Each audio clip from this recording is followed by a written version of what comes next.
Okay, so we have completed the reciprocal equations. Now today we'll start with something called as binomial equations.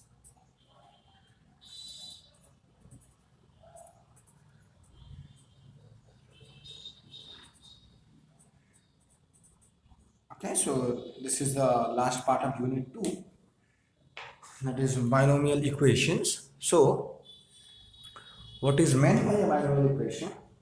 So this equation, the equation x to the power n minus 1 equals to 0 is called as a binomial equation.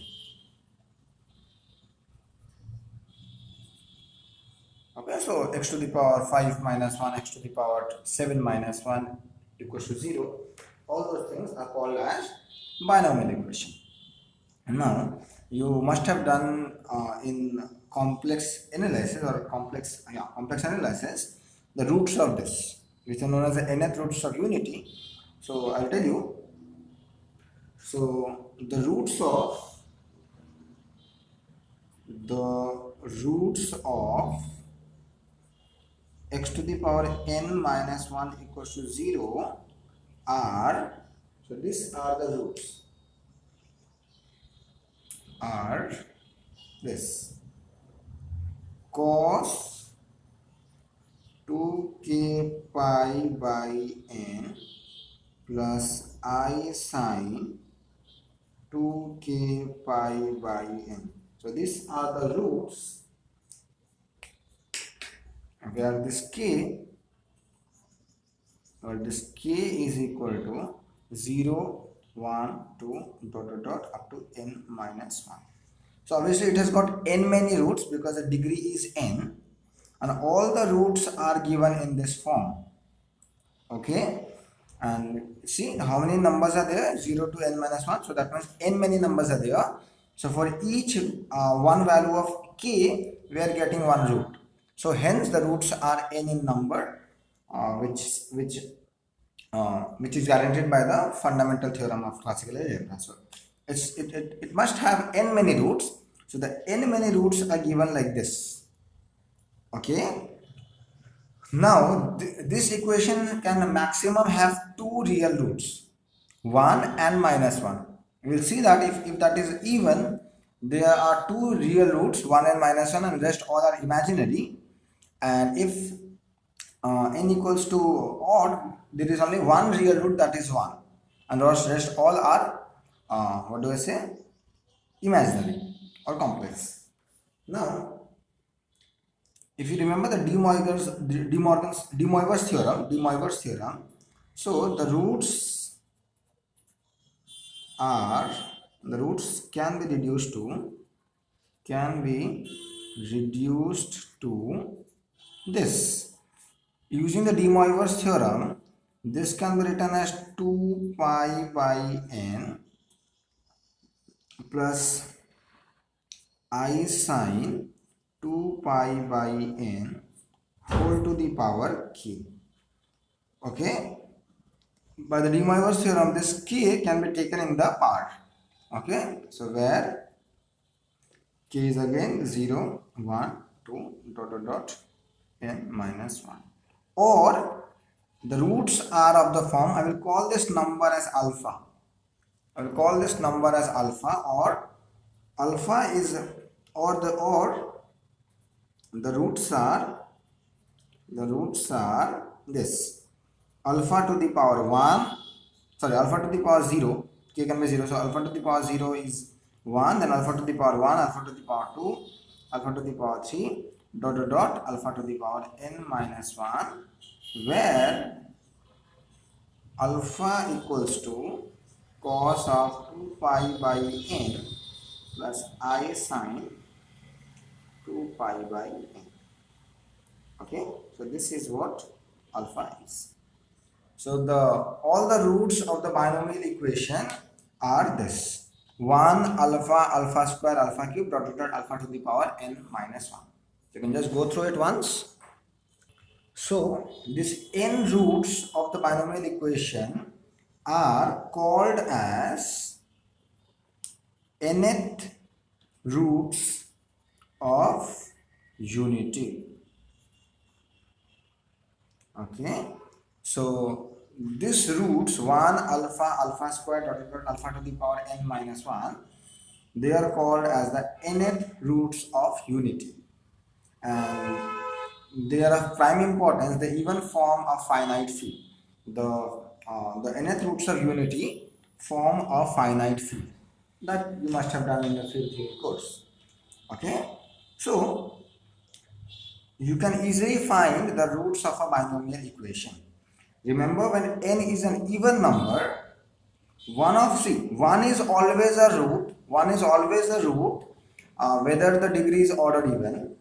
And so, if n is an odd number, the only real root is this, and all of this must be imaginary. I'll tell you why this happens. And when n is odd, sorry, I saw opposite thing. When n is odd, only one is the real root and all of these are imaginary. And when n is even, minus 1 will also be a root. So one of these roots must be minus 1. So not all of these are imaginary. One out of them must be minus 1 and rest all are imaginary. This I will show you the proof. So let me first give you few examples. So you can think like this. If I ask you to find out the roots to x cube minus 1 equals to 0. Okay, so you know the roots of this, which are known as the cube roots of unity. So what I'll take, so what I have to take, instead of taking alpha, I'll assume omega. Okay, so what is omega? Cos of 2 pi by n. N here is 3. Look at the form of the roots. Look at the form of the roots. It is 2 pi by n. N is the degree, right? So I am calling that as omega instead of taking alpha. Okay, I sine 2 pi by 3. Okay, which can also be written as e to the power I 2 pi by 3. If you know the Euler's identity, this is Euler's identity. So then the roots of x cube minus 1 equals to 0 are 1, omega and omega square. Right? We will go up to n minus 1 power. And suppose if I ask you to solve this, x to the power 6 minus 1 equals to 0. Let's see. So I will suppose I am taking that as alpha only. So alpha equals to cos of 2 pi by 6 plus I sine 2 pi by 6. You can actually cancel this one. Okay, 1s are 3s, you can cancel. So which is same as writing cos of pi by 6 plus I sine pi by 6. So the roots of x to the power 6 minus 1 equals to 0 are as follows. So what are the roots? It is 1 alpha, alpha square, alpha cube, alpha to the power 4, alpha to the power 5. These are the roots. But you might argue that minus 1 must also be a root. Right? Minus 1 will also be a root, because minus 1 to the power 6 is 1, 1 minus 1 is 0. I will tell you, yes, you are correct. One of these must be minus 1. Let's check. So, or the roots are, just check alpha cube. What will be alpha cube? I'll just calculate here. So alpha cube is cube of this, or by the De Moivre's theorem, you can take the 3 inside. That is cos of 3 pi by 6 plus I sine 3 pi by 6. Right? 3 1s are 3 2s are 3 1s are 3 2s are. Alpha cube is nothing but cos pi by 2 plus I sine pi by 2. Right? No, am I correct? Maybe I made a mistake. Hold on. Yeah, I have made a mistake here. While cancelling, this will be 3, no? While cancelling, this will be 3. Because 2 ones are 2 threes, right? I made a silly mistake. Yeah. So this 3 and 3 will totally cancel. I hope you are getting my point. See, what is alpha cube? Alpha cube is, I'll cube this, and by the De Moivre's theorem this 3 can come here. So this will simply remain with cos pi plus I sin pi. What is sin pi? It is 0. What is cos pi? It is minus 1. So I have the guarantee that alpha cube is minus 1. That means the roots are 1, minus 1, alpha square. Alpha cube is minus 1, alpha to the power 4, alpha to the power 5. Did you understand my point up to here? Okay. So what we learned here, when n is an odd number, there is only one real root, which is 1. And when n is an even number, so alpha to the power n by 2, that means 6 by 2, which is 3, will be equal to minus 1 always. So it has got 2 real roots. Now you might argue, what is the guarantee that all of them are imaginary? Again, some cannot be real. Same here you might think, what is the guarantee that all of them are real? All of them are imaginary. One of them must be real again. Who knows? So the Descartes rule of sign says no. If you remember the Descartes rule of sign, I'll tell you how this works. So consider this: x to the power n minus 1 equals to 0. So n is even. I'm taking n as even. Okay. So call this as fx. Fx equals to x to the power n minus 1. I'm assuming this. Let's use the Descartes rule of sign. If you remember the Descartes rule of sign, so take the sign here. Sign here is plus, and all are 0 because x to the power n minus 1, x to the power n minus 2, dot, all are 0. So zeros are not taken into consideration, already mentioned before. So minus. So what is the change in the sign? What is the variation in the sign? It is 1. So by Descartes rule,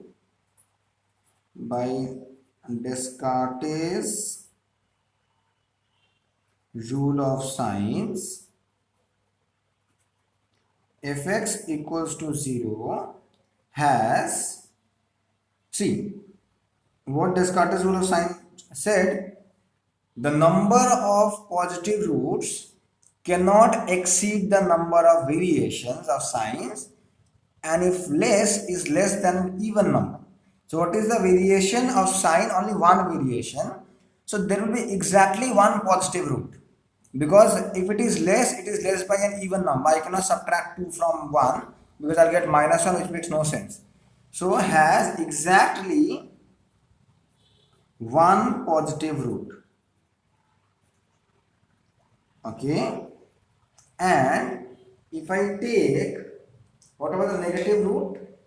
So f of minus x will again be, f of minus x is this polynomial, but because n is an even number by our assumption, so what I know, this is nothing but x to the power n minus 1 again, and again by applying the same Descartes rule of sign, number of variation of signs will again be 1. So therefore, by Descartes rule of sign, fx equals to 0 has exactly one negative root. Exactly. And rest all other roots are imaginary, that means, because only one positive root, only one negative root, and 0 is not a root. So you may check, or that definitely this is guaranteed by Descartes, that all the roots of this equation other than 1 and minus 1 are, only 2 are real, 1 and minus 1, and rest all are imaginary or complex. Okay. So when n is odd, you may check by yourself, when n is odd, so again there is one variation of sign, that means one positive root. Okay, but here you see, whatever the negative root, so minus x to the power n, when n is odd, So this will remain minus x to the power n minus 1, and the sign is minus minus, and hence no variation of sign. That means no negative root. Did you get my point what I said? So when n is odd, no negative root, only 1 is the real root, real positive root. Can you do it for odd what I said? Okay, now I'll not do for the odd case. You can just write it down by yourself. So x to the power n minus 1 equals to 0 when n is odd. So by Descartes' rule of sign, only one positive root and no negative root. Okay, no negative root, because there is no variation of sign in f of minus x, because in that case f of minus x will become minus x to the power n, and when n is odd, minus x is same as writing minus x to the power n is same as writing minus x to the power n. So both the signs are minus, so no variation of sign, so no negative roots. So we have this fact. Okay, so when n is an even number, only two are real roots, 1 and minus 1, and when n is an odd number, only one real root and rest all are imaginary. Now suppose I am giving you x to the power 8 minus 1 equals to 0. So what you will do, how will you find the roots? Let alpha equals to cos of 2 pi by 8 plus I sine 2 pi by 8. So what are the roots? The roots are 1 minus 1. So minus 1 will be alpha to the power 4. Okay, remember alpha to the power n by 2 is equal to minus 1 whenever n is an even number, in this case. Okay, and what are the rest root? Alpha square, alpha cube. Alpha to the power 4 is minus 1, I will not write. Then alpha to the power 5, alpha to the power 6, alpha to the power 7. These are the roots of this equation. Now my claim is that these two are the reciprocal of each other, and these two are the reciprocal of each other. Can anyone tell me the guarantee why they are the reciprocal of each other? Okay, see here why they are reciprocal of each other. Why they form a reciprocal pair is this, due to this fact. So because alpha is a root, I know alpha is a root, put here alpha. So alpha to the power 8 minus 1 equals to 0, or I can say alpha to the power 8 equals to 1. Right? So try to understand this part. So because alpha is the root of this equation, so putting here alpha to the power 8 minus 1 equals to 0, send minus 1 there. I have alpha to the power 8 equals to 1. Now what can this be written as? Alpha into alpha to the power 7 equals to 1. Right? And that implies alpha to the power 7 is 1 by alpha. So this is the reciprocal of alpha, and alpha is the reciprocal of this. Similarly, again, from here what can I write? Alpha square into alpha to the power 6 equals to 1, and that will again mean that alpha to the power 6 is 1 by alpha square. So this is the reciprocal of this is the reciprocal of this, and same so on. Am I clear? So they always form a reciprocal pair. The complex roots here will form a reciprocal pair. Okay, so in short, what can I write? The roots of this are 1 minus 1 alpha square, alpha cube, and 1 by alpha cube, 1 by alpha square, 1 by alpha, due to this fact. Am I clear with this fact? So similarly, when n is an odd number, suppose I am taking one example as x to the power 7 minus 1 equals to 0. So no need to take always alpha. Suppose I am taking zeta. This is zeta, no? Anyways, so this is cos 2 pi by n, and here is 7, plus I sine 2 pi by 7. So this is your zeta. So what are the roots of this? The roots of x to the power 7 minus 1 equals to 0 are 1 and then zeta, zeta square, zeta cube, zeta to the power 4, zeta to the power 5, zeta to the power 6, right? And all of them are imaginary. I know none of them are uh, what do I say? None of them are real. Or again with the same fact, we know that zeta to the power 7 equals to 1. So 1 zeta, zeta square, zeta cube. And let's see. So from here zeta to the power 4 can be written as 1 by zeta cube. Very obvious, because zeta to the power 3 into zeta to the power 4 is 1. So zeta 4 is 1 by zeta 3. 1 by zeta square and 1 by zeta. So these are the complete roots of this. This is the reciprocal. These two form a reciprocal pair, reciprocal pair, reciprocal pair. And by the way, every binomial equation is also a reciprocal equation, because the reciprocal of every root is again a root. The reciprocal of 1 is 1, which is a root. Reciprocal of xi is 1 by xi, which is again a root, and so on. Am I clear? This is xi, not zeta. Sorry, this is xi. So I hope that with this concept you can find the roots of any binomial equation. Even if I give you x to the power 100 minus 1 equals to 0, okay, if I give you x to the power 100 minus 1 equals to 0, then you can tell me that this, what do I say? Yeah, you can find all the roots. Let me ask you few silly questions. Is alpha to the power 8, sorry, not alpha here, it is, I'm getting confused by the names, it is the xi, no? Is xi to the power 8 also a root of this equation? Is xi to the power 8 also a root of this equation? What do you think? Sir? Is xi to the power 8 is also a root of this equation or no?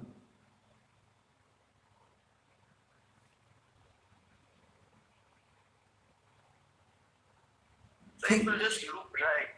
Yes, very good. And why it will loop is due to this fact. Now I am asking you, is xi to the power 8 a root of this equation or no? So let's put here xi to the power 8. So xi to the power 8 whole to the power 7 minus 1. If this becomes 0, I can say that xi to the power 8 is a root.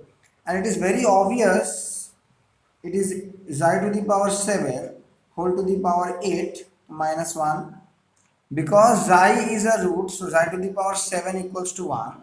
So this becomes 1 and 1 to the power 8 is 1 and this is becoming 0. So any power of xi is again a root. Xi to the power 100 will also be a root. Xi to the power 4 whole to the power 100 is again a root. So you pick up any root, its any power is again a root.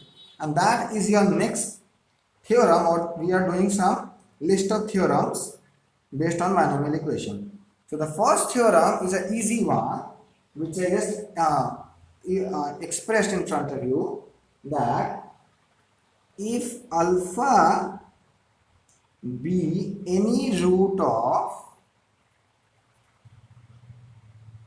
x to the power n minus 1 equals to 0, then any power of alpha, suppose alpha to the power m, is also a root. Is also a root where m is an integer. So the proof is very obvious. The proof will be completed in 2-3 lines only. So you give me any root of your equation. You give me any root of your equation, and you take any power to that will again be a root. So the answer is the proof is very easy. The proof is very easy. How it goes?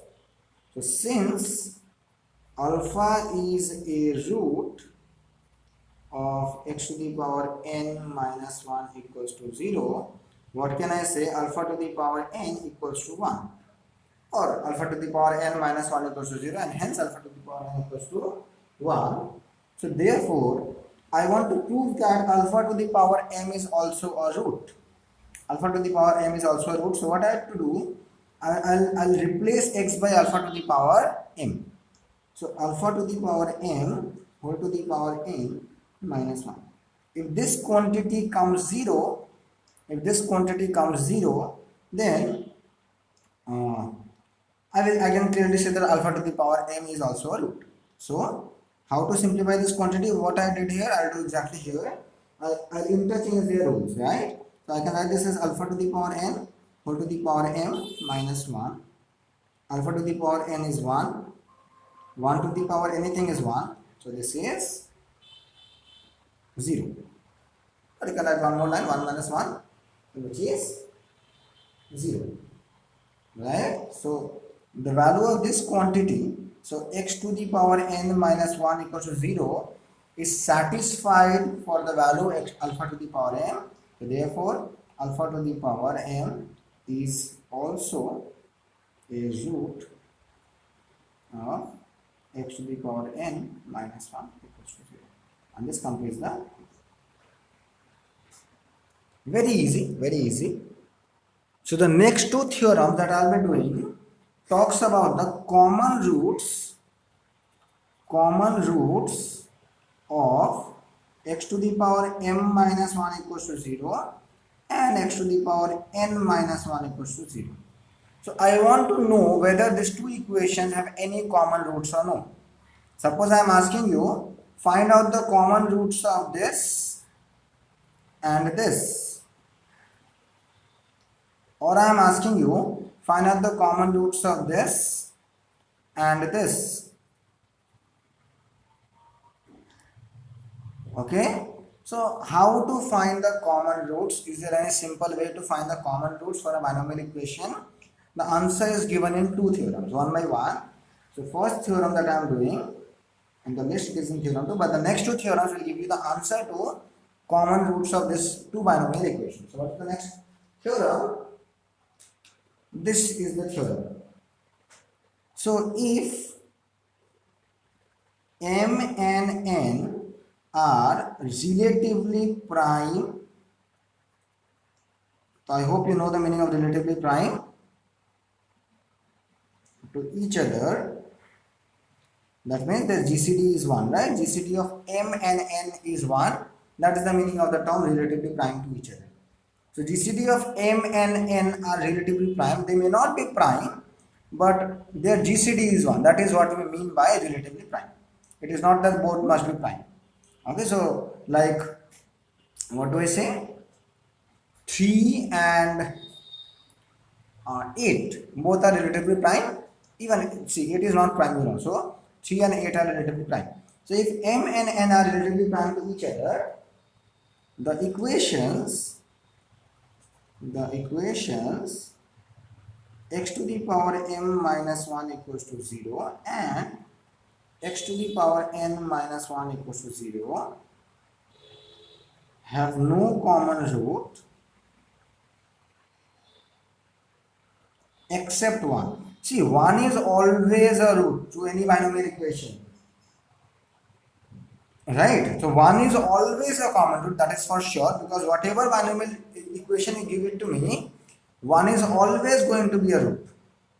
Right? So, but when they are relatively prime, 1 is the only common root. That means, look at this number 7 and 13, their GCD is 1. So according to this theorem, only one common root is there. And no common roots are there. These two are not relatively prime. So the answer to this one will be given in the next theorem. So this theorem tells you if m and n are relatively prime to each other, the equations this and this have no common root except 1. And again the proof is extremely simple. It revolves around one fact that you have done in your number theory course, that if the GCD is 1, then 1 can be expressed in the form AU plus BV. If you remember, if GCD of A and B is 1, then 1 can be, there exists integer U and V, 1 equals to AU plus BV. And this was an if and only if case, if you remember. So you see, the whole theorem is based on this fact. I'll first state the fact that you have done in your number theory course. Since M and N are relatively prime, that means the GCD is 1. There exist integers u and v such that one can be expressed as a linear combination of M and N. That means such that mu plus nv equals to 1. You remember this fact from number theory? So this fact I am using, due to this I am using this condition to write this fact. I have this. Now I have to find the common roots of this two equation. So let me pick up any common root. So in general, let me suppose that let alpha be a common root of this and this. I don't know what alpha is, okay? Alpha can be some imaginary number, anything. I will prove that alpha equals to 1, and that will do the job, because I am telling you the equation this and this have no common root except 1.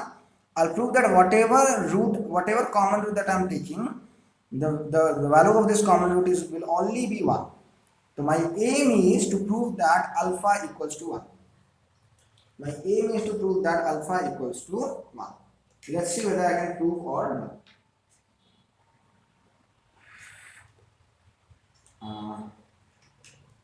Yeah, now you see,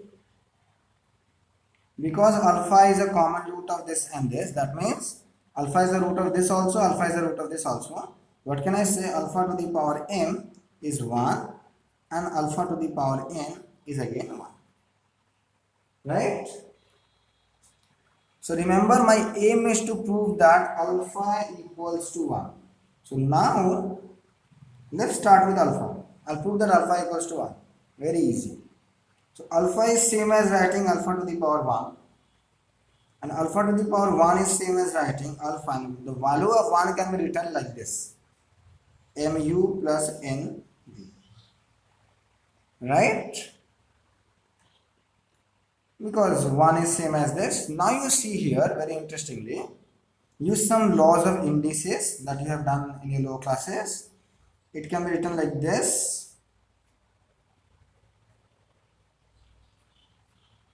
This is n, okay. So alpha to the power m into u into alpha to the power n into v. This is 1 to the power u into 1 to the power v, because alpha m is 1 and this is definitely 1. So I have started with any common root, and the only possible value of that common root is 1. So this proves that 1 is the only common root.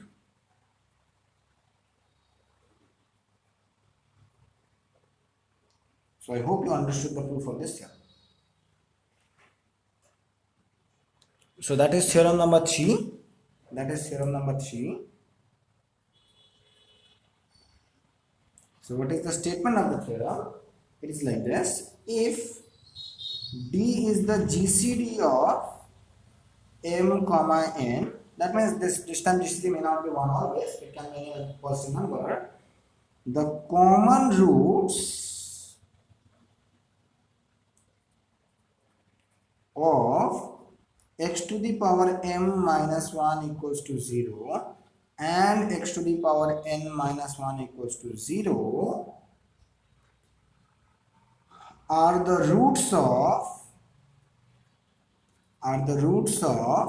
x to the power d minus 1 equals to 0. Okay, and conversely,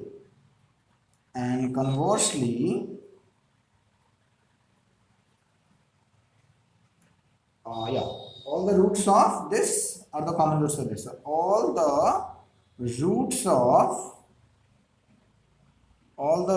of x to the power d minus 1 equals to 0 are the common roots roots of x to the power m minus 1 equals to 0 and x to the power n minus 1 equals to 0. This is not working. Okay. So what is the theorem? If D is the GCD of the common roots, if D is the GCD of m and n, the common roots of these two are the roots of this equation, and conversely all the roots of this equation are the common roots of this and this. Okay, so the proof again revolves around the fact that you have done in the number theory course, that if D is the GCD of m and n, there exist integers u and v such that D can be written as mu plus nv. So please use this fact to prove this theorem. It is already done in the book and the proof is as simple as I did here. Okay, the proof is same like this. So this will be D, and accordingly few things will change. It is not that difficult to do. So I'll leave the proof as an exercise. This is a very good exercise to do, and it is very simple. It's not that it's very difficult. Okay, so you can try the proof as your exercise. It is very easy, not at all difficult. Okay, it's straightforward.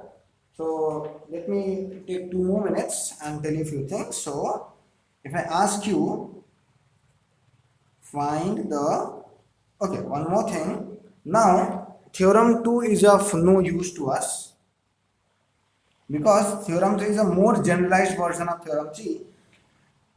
So theorem 2 can be derived from theorem 3. How? If they are relatively primed, the value of D is 1. Value of D is 1. So put here 1. So the common roots of this and this are the roots of equation x to the power 1 minus 1 equals to 0. The only common roots of this is 1 when D is 1. So hence theorem 3 has already come. So no need to remember theorem 3 if you remember theorem 2 if you remember theorem 3. So find the common roots of, suppose I ask you find the common roots of x to the power 4 minus 1 equals to 0 and x to the power 6 minus 1 equals to 0. So the common roots according to this theorem, the common roots are, so the common roots of this and this are the roots of GCD of 6 and 4 is 2. So the roots of x square minus 1 equals to 0. Therefore the common roots are 1 and minus 1, right? Because what are the roots to this equation? X square minus 1 equals to 0. So the roots are 1 and minus 1, right? So the only common roots to this equation are 1 and minus 1 and no other, because the theorem has guaranteed. Am I clear up to here?